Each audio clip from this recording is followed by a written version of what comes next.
সম্মানিত সভাপতি, প্রধান অতিথি, বিশেষ অতিথি, আমার সামনে বলছে বিভিন্ন ধরনের নেতাকর্মী, আপনাদের সবাইকে অন্তরের অন্তঃস্থল থেকে শুভেচ্ছা ও অভিনন্দন। 53 বছর আগে আমাদের দেশের সিরা লঙ্গি পরা, গামছা গায়ে দেওয়া দিন মজুরেরা আমাদের দেশটাকে স্বাধীন করেছিল বড় আশা নিয়ে। এই 53 বছরে আমরা 3টা সরকার দেখেছি। আওয়ামী লীগ এসে প্রথম বাকশাল গঠন করে মানুষের বাক স্বাধীনতাকে হরণ করেছে।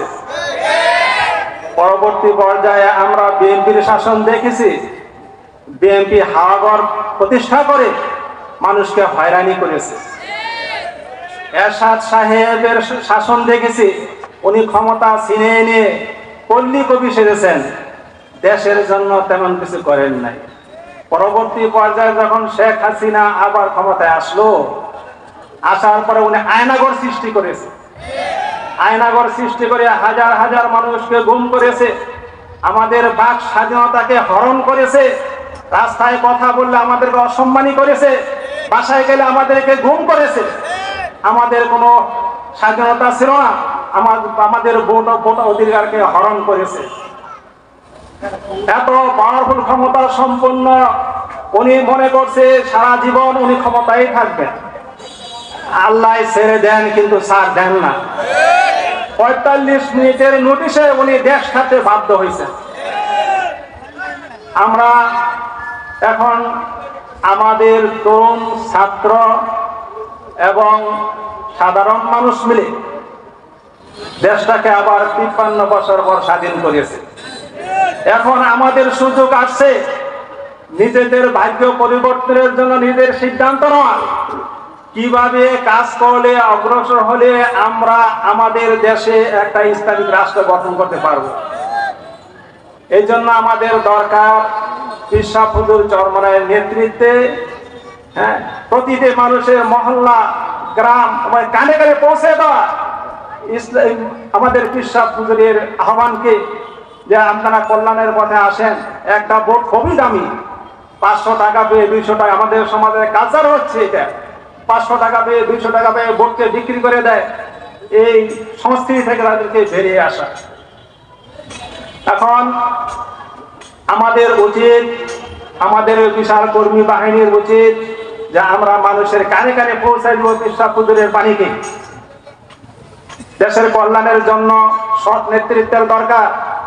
হাজার হাজার কোটি টাকা দেশ থেকে পাচার হয়ে গেছে। যখন তারা মন্ত্রী ও মিনিস্টার হয় তখন মনে করে আমরা কিছু না। একটা মন্ত্রী 2 ঘন্টা পরে রাস্তা দিয়ে যাবে, রাস্তাটা বন্ধ করে দেয়।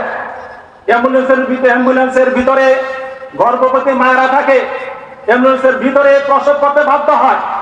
হাজার হাজার রোগীরা যায়, রাত্রাইতে অ্যাম্বুলেন্সের ভিতরে মৃত্যুবরণ করে। আর কারণ হলো তারা মনে করে আমরা প্রজা, তারা রাজা। ওই সংস্কৃতি থেকে আমাদেরকে বেরিয়ে আসতে হবে। এই জন্য আমরা যোগ্য নেতৃত্ব পেয়েছি পীর সাহেব হুজুর চরমনাই, উনি নেতৃত্বে আমরা সামনের দিকে অগ্রসর হব। আমাদের দেশকে সোনার বাংলা হিসেবে ইনশাআল্লাহ আমরা গড়ে তুলব। হিন্দু ভাইদের উদ্দেশ্যে বলি, ভাইয়েরা, এখন আমরা আওয়ামী লীগ আমলে যতটুকু শান্তিতে ছিলেন আপনারা দেখছেনই, তারা আগুন লাগায় আবার অন্যজনের নাম দেয়।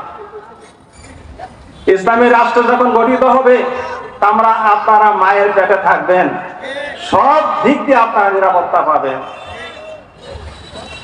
বিএনপির সাধারণ সম্পাদক ফখরুল ইসলাম বলেছেন, দেশকে আমরা মৌলবাদী হতে দিব না।